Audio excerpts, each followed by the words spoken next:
Some people have been waiting for a long time, and it's that time. It's time for a Gibson Explorer. Left-handed.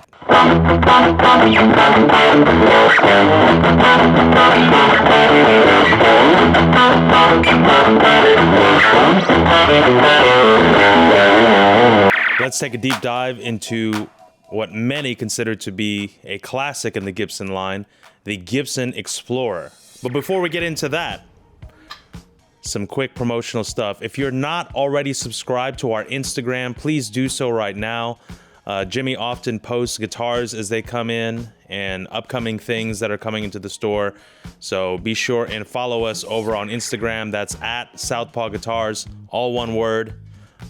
Be sure and do that right now. And if you're not subscribed to this channel, please do that as well. We constantly try to bring you all the really cool stuff that is coming into our store here for all of you fellow lefties. So we appreciate the support and all the growth that has come this year. So thank you guys as we head into Thanksgiving.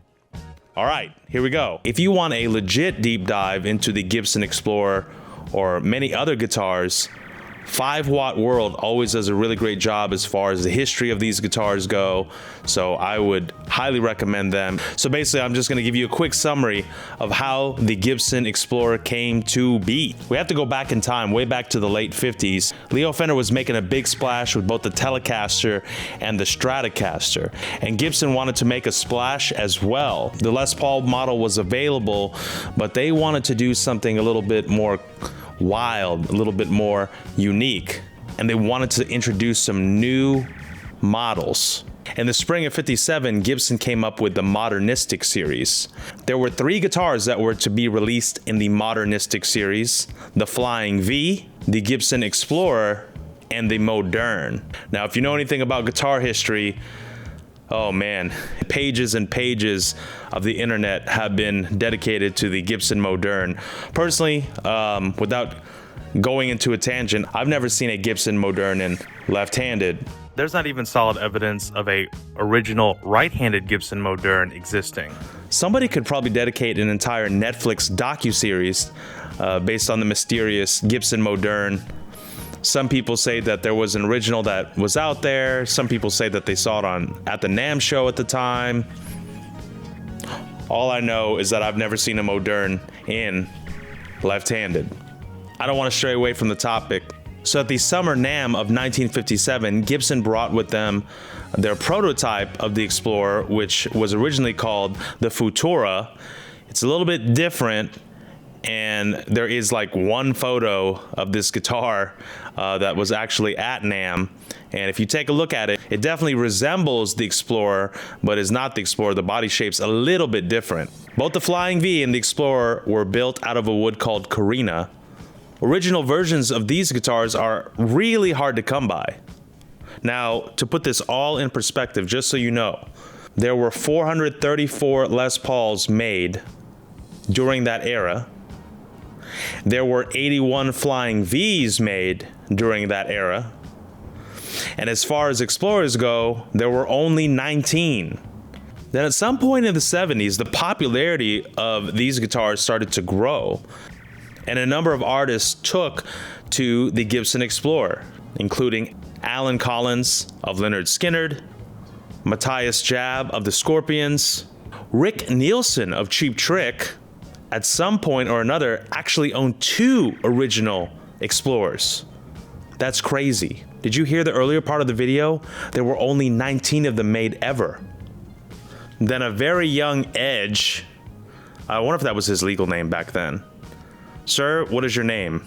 Edge. Your last name? Just Edge.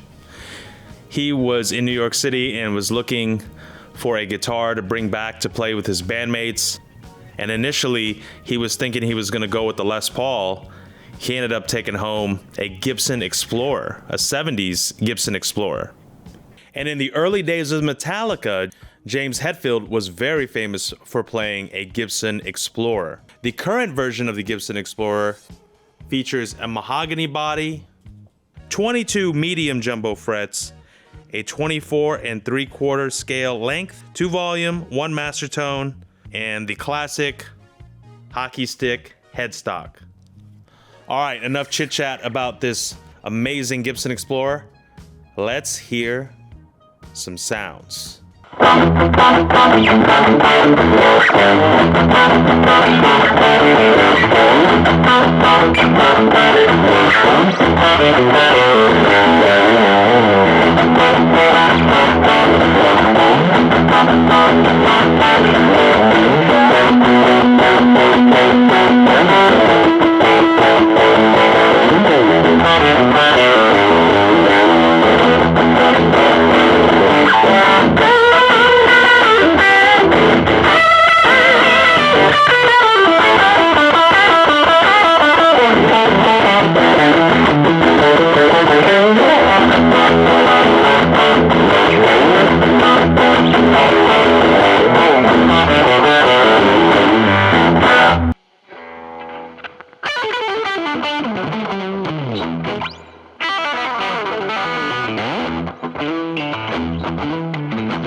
Think about it, the history of it was basically that I imagine kids of the era didn't want to play their daddy and their granddaddy's guitars.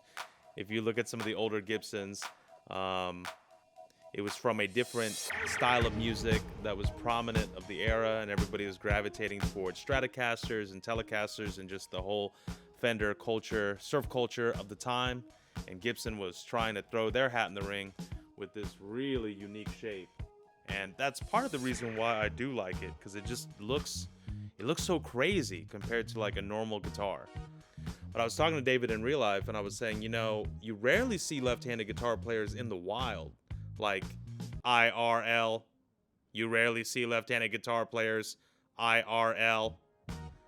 That being said, when I do encounter left-handed guitar players in the wild, you know, be honest, they're generally holding a Strat, some sort of Jabroni acoustic, Squier Affinity Series, which is fine.